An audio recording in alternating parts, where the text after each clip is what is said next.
pour le groupe démocrate.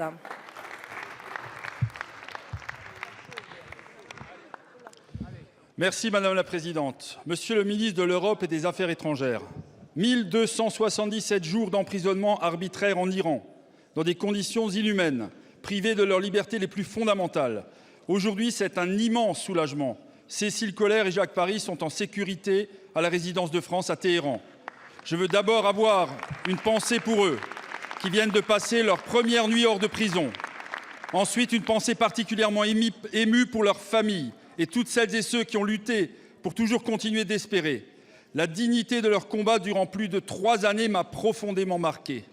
Je pense évidemment aux parents de Cécile, Mireille et Pascal, et sa sœur et à ses frères. Pas un jour ne s'est écoulé sans mobilisation. Collectif Liberté pour Cécile, associations, collectivités, citoyens et parlementaires, partout en France et au-delà, ils ont rappelé inlassablement que Cécile et Jacques étaient là et qu'ils comptaient sur la France. Monsieur le ministre, leur libération est le fruit d'un engagement sans relâche, celui du président de la République, celui de notre diplomatie placée sous votre autorité.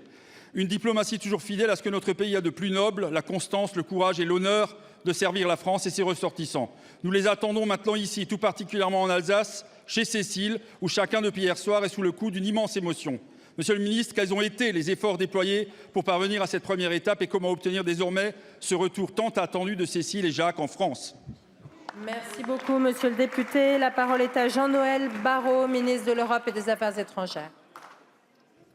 Madame la Présidente, Mesdames et Messieurs les députés, Monsieur le député Hubert Ott, j'ai échangé ce matin avec Cécile Coller et Jacques Paris. Je leur exprimais la joie qui était la mienne de pouvoir échanger avec eux, de les trouver en bonne forme, et je leur ai fait part de l'immense élan de solidarité qui, à travers le pays, les a portés dans l'épreuve pendant ces 3 ans et demi de captivité. Ils m'ont en retour chargé, avant de pouvoir le faire eux-mêmes et de vive voix, de transmettre leurs remerciements à toutes celles et ceux qui ont, d'une manière ou d'une autre, contribué à obtenir ce résultat si positif.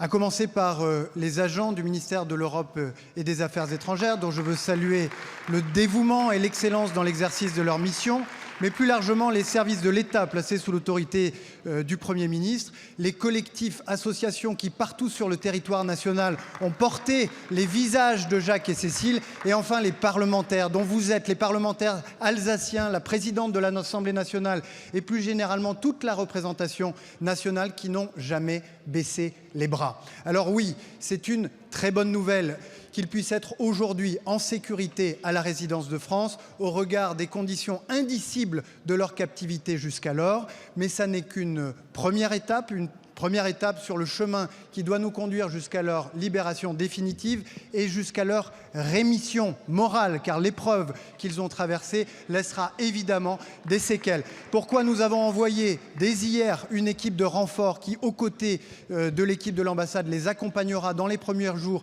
et dans les premières semaines, et c'est pourquoi nous les accompagnerons à chaque étape de ce nouveau chemin sur lequel ils sont engagés. Merci à toutes et tous pour votre mobilisation. Merci beaucoup, monsieur le ministre. Monsieur le député. Merci, monsieur le ministre. Notre diplomatie agit dans un combat intense mais silencieux. Aujourd'hui, je veux saluer tous les agents diplomatiques qui, partout dans le monde, par leur engagement et leur détermination, font la grandeur de la France. Je tiens enfin à souligner et à témoigner de votre implication personnelle dans la durée, monsieur le ministre, auprès des autorités iraniennes, mais aussi auprès de la famille de Cécile et de Jacques. Par vos actes et votre attention, vous avez montré que l'État n'a jamais cessé d'agir, jamais cessé de se mobiliser, jour après jour, pour qu'ils puissent retrouver cette liberté. Merci beaucoup, monsieur le député.